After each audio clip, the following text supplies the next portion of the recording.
আপনি আপা কিছু মনে করবেন না, আমি পরে মাঝখানে শুনছিলাম আপনার গাজিয়াবাদ থেকে আবার দিল্লিতে ট্রান্সফার করছে আপা, আপনি নিজের দিকে আপা খেয়াল রাখবেন আপা। আপা আপনি আসেন আপা, ট্রান্সফার করছে? মানে একটা কোথায় ট্রান্সফার করছে? আমার ওই যে বাংলাদেশে আপা একটা নিউজ আসছে আপনাকে গাজিয়াবাদ থেকে দিল্লিতে নাকি ট্রান্সফার করছে আপনাকে হেলিকপ্টার দিয়ে, এরকম একটা নিউজ আসছে আপা।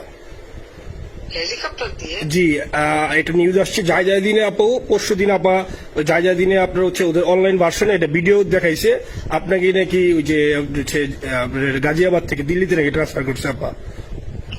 ভিডিও দেখাইছে, এটা কোন দেশের হেলিকপ্টার সেটা? না এটা না আপা, এটা ভিজুয়াল একটা হেলিকপ্টার দেখাইছে আন্তাজে, কিন্তু এটা নিউজ দিছে আপা। আপনি চাইলে আমি আপনাকে ভিডিওটা পাঠিয়ে দেবো আপা হোয়াটসঅ্যাপে। হ্যাঁ পাঠাইও তো, দেখবো না কি গাছগুলি কথা বলে এরা। জি আপা, এটা তো নিউজ তো আপা দেখেন না আপা। দেশের খুব কাছে আছে। আপা আপা কষ্ট লাগে আপা। আপা আপনি যে মিডিয়াদেরকে আপা যে দিয়ে আসছেন আপা, এই মিডিয়া গুলো আপা আমাদের কাজ করে না আপা, কেউ সত্য বলে না আপা। আপা আমরা কই যাবো আপা, আপনি আসেন আপা, আল্লাহ আপনার বাঁচায় রাখুক আপা, আপনি যেহেতু আসেন আপা, আমরা আসি আপা, আমরা আসি আপা আপনার জন্য আপা। না না, আমি কিন্তু আমাদের দেশের খুব কাছাকাছি আছি।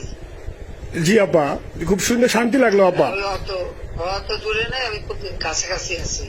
জি আপা, আমি চট করে ঢুকে পড়তে পারি। ছোট্ট একটা রিকোয়েস্ট করে তুই খালি কষ্ট করে 5 মিনিট লেগে আয়া পর ভাই, 5টা মিনিটের লেগে তুই খালি একটু আয়া পর, তোরে মাইরা আমি ঘুমামু ভাই, আমার ঘুম হয় না, তোরে মাইরা ঘুমামু, তুই একটু আয় ভাই।